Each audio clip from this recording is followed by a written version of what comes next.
Are you ready? Okay, welcome to our first Explorer Series talk of the day, and on this our 30th anniversary of Geosoft, so thank you for coming along. Now it's my task to introduce Dick West, but actually looking at the audience, I suspect you guys all know him really quite well. But for those who don't, Dick's the Technology Director for Exploration for Lundin Mining. He's been in the industry for years and has worked in, is that all right? And he's worked in various companies of various different sizes since he started an indeterminate number of years ago. So what Dick's going to talk about today is continual improvements in geophysics at the Eagle nickel copper mine in the USA. Really happy to see people showed up for this. And I wanted to just say, to start out, let's be brutally honest that in terms of titles for talks, I'm not really that great at it, and you can tell that marketing was never going to be my strong suit. So if we really wanted to get to the essence of the talk, it's really about improving our aim and targeting. That's what this is really all about. And it's about using small improvements along the way to make big differences in the targeting. So in order to do that, we need to talk about nickel copper mine, which would be the Eagle one in Michigan. So I'll go through an outline of just the general geology. We'll talk about the history of the area, quick review of borehole TEM methods, because I'm going to show an example of a borehole TM at Eagle. Then we'll do geophysical methods to determine till thickness, and the reason we'll do that is because we need to know how to do that. So we'll show an example of that, and then I'll have some conclusions at the end. So the Eagle mine is located in the UP, or Upper Peninsula of Michigan. It's about 44 kilometers to the northwest of Marquette, and it's on close to the shores of Lake Superior. For the geology, if you step back, it's actually pretty simple geology. There's a basin with Proterozoic sediments, the Baraga Basin, and on either side of it or in the basement is just Archean. So that part's simple. And then we've got complications with during the mid-continent rift about 1 billion years ago. Things spread apart, opened up, lots of intrusions coming into there. So during that intrusive phase, we had peridotite, which was the Eagle and Eagle East peridotites, were intruded into this metasediment basin. The two intrusions host mineralization, but only one of them is economic right at the moment, and that's the Eagle deposit. Eagle East isn't. The intrusion for Eagle is about 530 meters wide. It dips steeply to the north, and the strike is about east-west on it. The discovery is like most discoveries. It's not a straightforward, we went there, we drilled the hole, and we found it. It was a little bit longer than that. The first concept of potential for nickel there was displayed in 1979 and was in a report that the USGS and the DNR put out. Kennecott came in and they did SEDX exploration during the first half of the 1990s. And while they were looking for SEDX, they found boulders which had magmatic sulfides with really high tenor in them. So they said, well, maybe we should divert some of this effort to doing nickel exploration in this area, and that's what they did. So time went on. I'm not going to go through those details, but eventually in 2002, they did hit the discovery, and the discovery hole was actually targeted on a mag anomaly. So hey, geophysical success, and it was a really good hole. It was 6.3% nickel, 4% copper, and it was 84 meters in the intercept. So that was fantastic. Rio Tinto Kennecott continued exploration in the area. Did a great job, and in 2013 Lundin Mining came in. We purchased the project from them, and in 2014 we commissioned the mine. The mineralization, the reserves, are 4.49 million tons at 2.4% copper and 2.9% nickel, so it's a great deposit. It's wonderful. The sulfide mineralization comes in disseminated, semi-massive, and massive, and it's three types. There's three main sulfides that are in it, which is pyrrhotite, pentlandite, and the chalcopyrite. The massive sulfide extends from about 60 meters down to 260 meters below the surface, and it's irregular shaped body. Eagle exploration team reported a significant discovery this summer, and that was about 2 kilometers to the east of Eagle. So they're showing core right now, and I would definitely recommend going over there because it's just beautiful, especially the massive sulfide. It's beautiful core. If you're going to do geophysics in an area, you need physical properties. And fortunately, physical properties were done in the area. And the bad news was it discovered that the metasediments were extremely conductive in certain sections. And that was in the lower fossum and in the lower slate. So that was going to be a problem, a barrier to doing DPM exploration in the area. Since I'm going to talk about borehole surveying, time domain, we better just do a quick little, although I can see here nobody actually really needs that review, but we'll do it anyway. You've got the transmitter loop, which is not a loop, it's usually more like a square, but we still call it a loop. It's got a transmitter which puts out a constant current waveform, 50% duty cycle. So that means it's on half the time and off half the time. And the borehole is shown there in blue, which starts inside the loop and extends out. Doesn't have to, but in this case, we're showing that. For the 3 components that are measured down a hole, the axial component, which we show up in the top, which is a plan view, that points up the hole. The V component points to the right and perpendicular to the hole. And if we look in section, the U component is perpendicular to the hole and it points up if the hole's, of course, dipping. An important concept is the smoke ring concept. If you're going to turn the transmitter off, then you've got a changing magnetic field. And if you have a changing magnetic field, you're going to have currents generated in any conductor nearby. So if the Earth is conductive, you're going to have currents generated there. The current distribution will be complex. So Navigian determined in 1977, I believe, that you could approximate that with current filament. So a single filament will approximate the magnetic field of this collapsing, well, the secondary field that's generated by these currents. And it's a much easier concept to think. For us, what's important about that is that, I wish I had a little cursor here, I think it's going to be too slow. But the current filament's going to start right underneath the loop when you turn that power off. Right at that moment, you'll get the current generated there. As time goes on, the loops are going to move out away the current filament from the loop, and it's going to go downwards. Well, that's great in a homogeneous half space, which I've never seen before. But if you put anything conductive in it, like we've got there, we've got this really conductive layer, the current filament will hit that layer, and the velocity of the filament is actually a function of the square root of the resistivity. So if you run into a really conductive layer, things are going to slow down. The filament will slow down and it will slowly go through it. So what we've done is we've stretched out the time for this host response and extended it further down the line, which we don't want, because what we want is get rid of that host response. We don't care about it. We don't want it. We want the target responses, which can be actually hidden by the host response. So that's bad news for us that this can happen. So we've got some considerations here. We know we've got a conductive host. So there's really 2 things that you can do to try and improve that. First is you can try and make the transmitter loop smaller.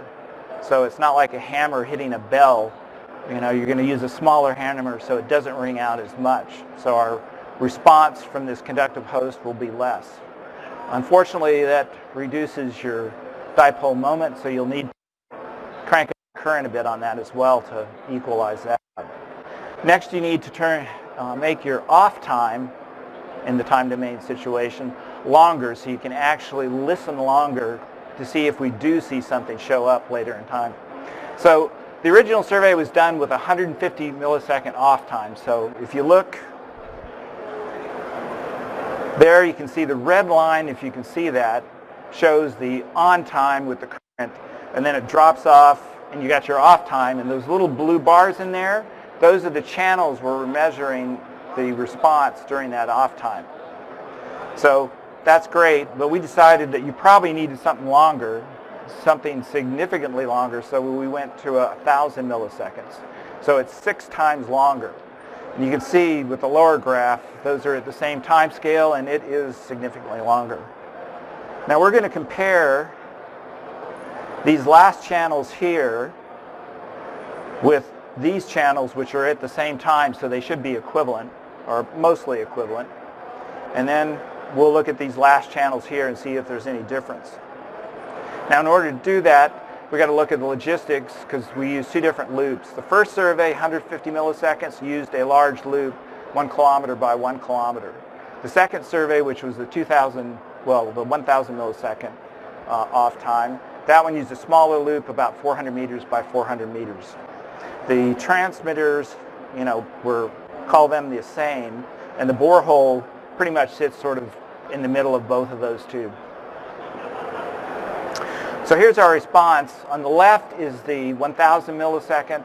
On the right is going to be your 150 millisecond. And this is in middle time for the 2000 millisecond, and for the 150 millisecond, we're basically at late time, or the last channels of it.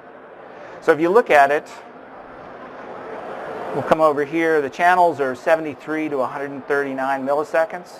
And also one more complication, flux gate on the left, coil on the right. So let's ignore those two, because really what we'd see if we used the flux gate, we'd see what's on the left. So there really wouldn't be much difference between the two.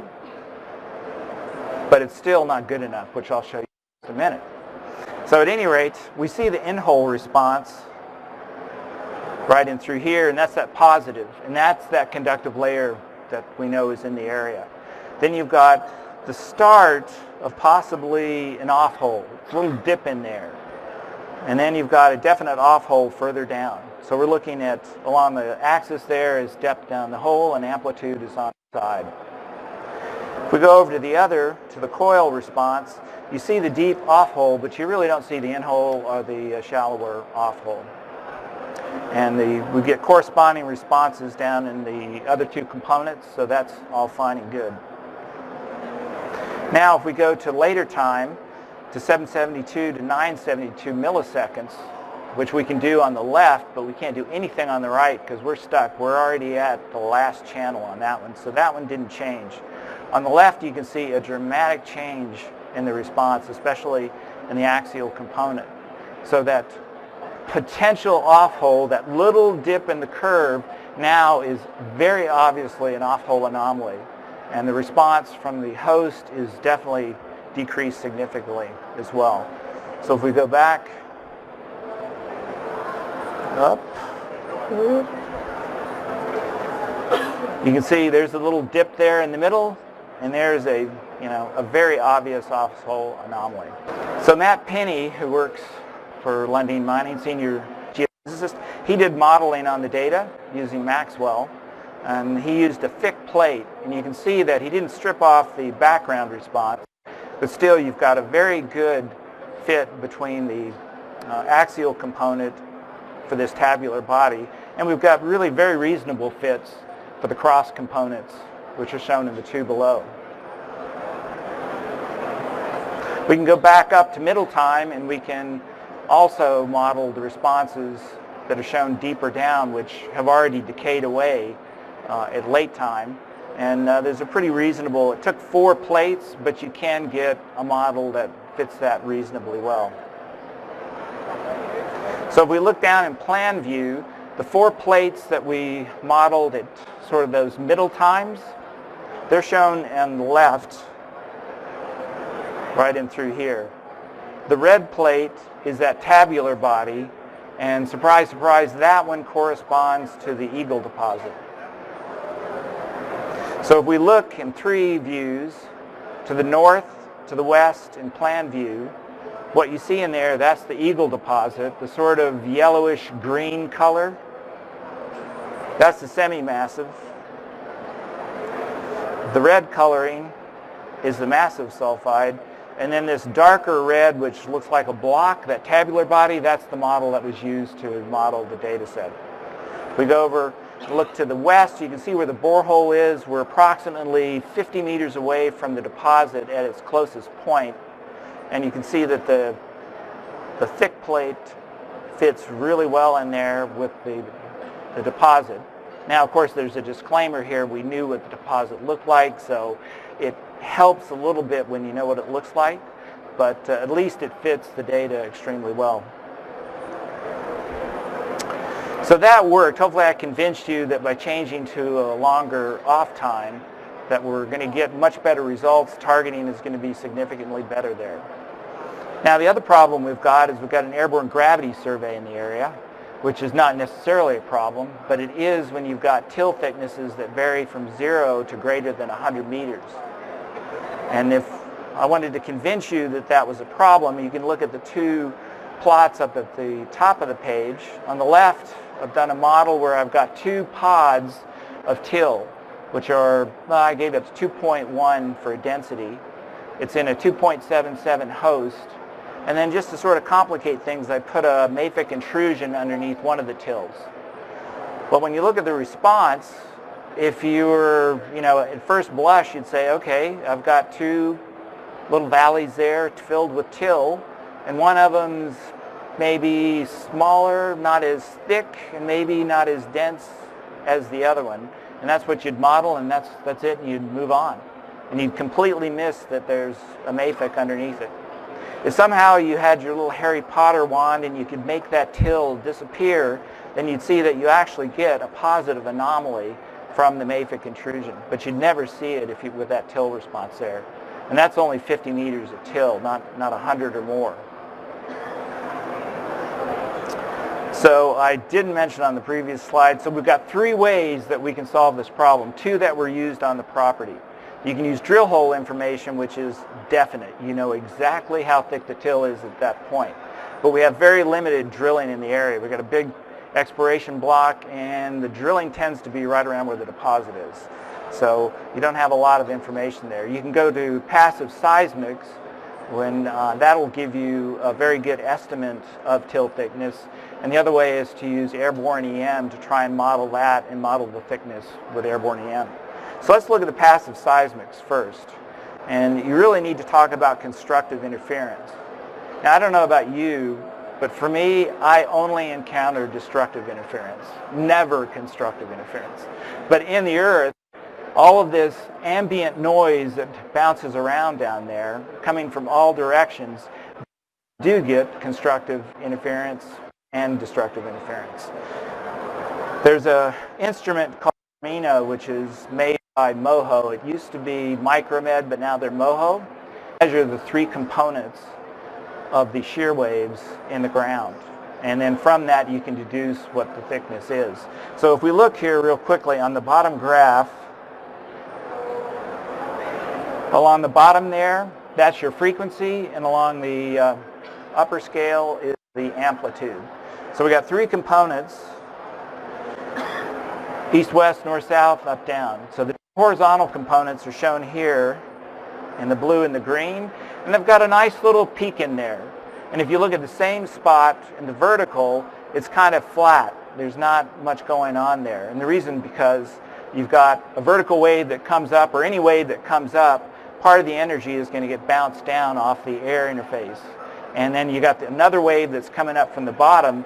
The two are going to intersect and cancel each other out. So you're going to get this destructive interference. So the Z component is going to be less than the other two.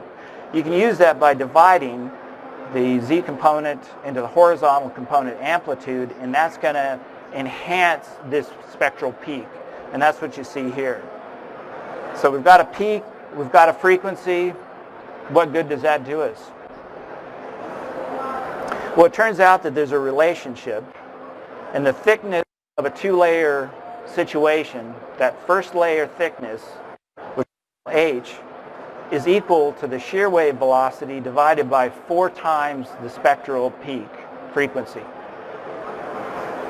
And that's pretty simple math. It's easy to do. And really the only assumptions you need to make are, one, that you know the shear velocity, which generally we know what that should be, and that the Earth is homogeneous, that things aren't going to change, that there's not some clay layer in there that's got a different shear wave velocity.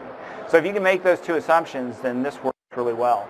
There's other ways to do it, but I don't have time to discuss those, so we'll just move right on. And there's the little box. It's just a little handheld. Oh, and I was going to mention that Chandler and Lively in 2014 did an excellent paper on this in this very same case in Minnesota and Wisconsin, and they did a follow-up paper in 2015. So if you're interested, those are the two applied papers to go see about that. The third case is this 1D inversion of the frequency domain data. We had resolved data in the area. That's 5 frequency domain EM, which had been flown at 100-meter separations over the area. So we sent the data to Condor Consulting to have them do 1D inversion on it, and they used the UBC code to do that inversion. And then, of course, you stitch those 1D inversions together, and you get, an approximate geoelectric section, which we show down at the bottom here.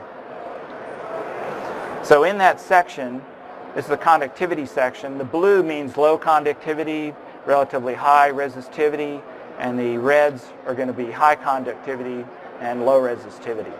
So you can see from this, and unfortunately it's not the best representation because the till is going to be less conductive than the metasediments. But because the conductive metasediments are so dynamic in amplitude, you can't really see that when you get to the basement interface, that change in resistivity is not that great. And it was a little tricky to go through and do that. But we had this calibration data. We knew the drill hole intercepts, and we knew the massive size, which had been done on about a kilometer grid over the whole area. So using those two, we could calibrate the inversion results and make them fit to what it should be. So that gave us the thickness for the till. Here's a map of that till thickness over the exploration block. And you can see that it fits what we sort of knew from the drilling, that it goes from 0 meters of thickness down to greater than 100 meters. And the two intrusions of the stars there, on the left is Eagle, on the right is Eagle East. And they subcrop, so fortunately this works. It shows that they're basically subcropping. It's about 0 thickness. But to your horror, you can see that if you go off to the east, there's large areas with really thick till in the area, and things can change pretty fast in that area. So if you're looking for anomalies, this would be a complication. So the next thing to do would be to take that information and convert it to milligauss so that we can see just how bad the noise is, geologic noise. So we set up a 3D model with these thicknesses, and in this case here, the fuchsia color is the till thickness in a 3D case. Then you just run that through a forward program, 3D gravity program, and that'll give you the response of just the till. And that's all we want. We just want the response of the till so we can strip it off. So here's the response of the till. And this is where you get shocked, because you see that it basically goes from approximately 0 up to minus 3.2 milligauss. The anomalies we're looking for, if they're near surface, are going to be about 3 milligauss. And if they're deep, they're going to be a lot smaller.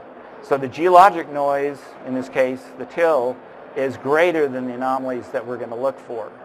But now by stripping this off the gravity data, now we can get a much better, we have more trust in anomalies that we see, that they're actually real and not just noise.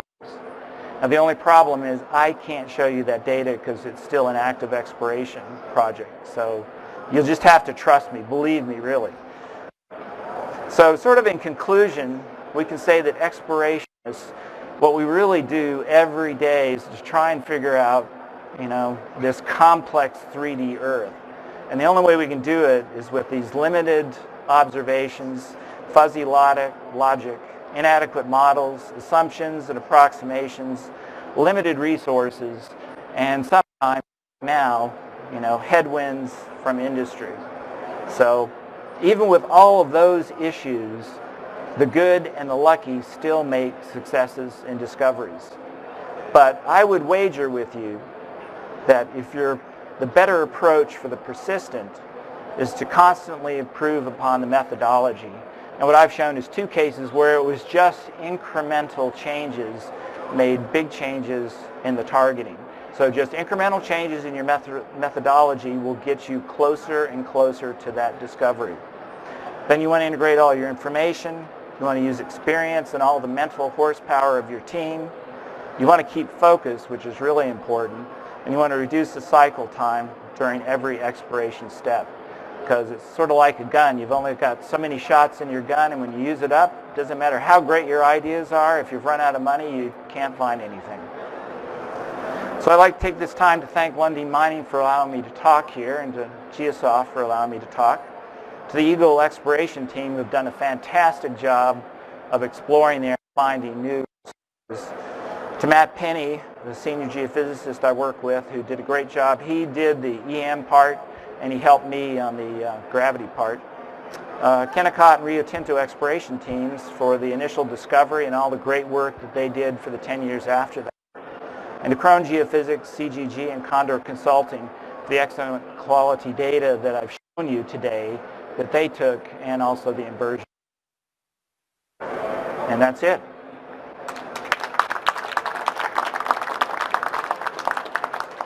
So if there are any questions, I'll entertain them.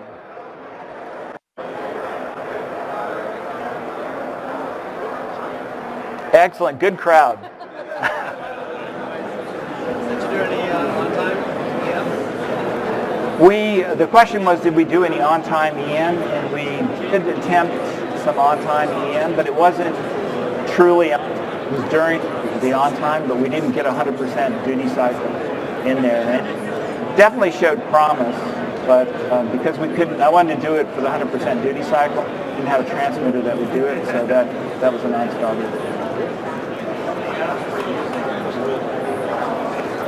The amps were about, in this case, I think it was 36 amps. So it was more amps in the smaller loop. I don't know what there's probably 20 amps in the big loop and 36 in the smaller one. So the equivalent dipole moment was about the same. But obviously there's different coupling that we've got set up, because you got a smaller loop which is set up right up on top of it, and then this bigger loop which is sort of covering a bigger area.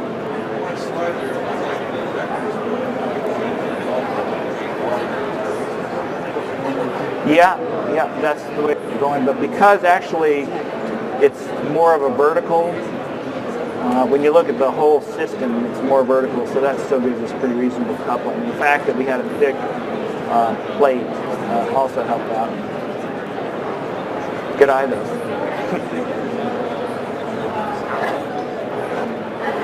All right, well, thank you very much for your attention. I appreciate it.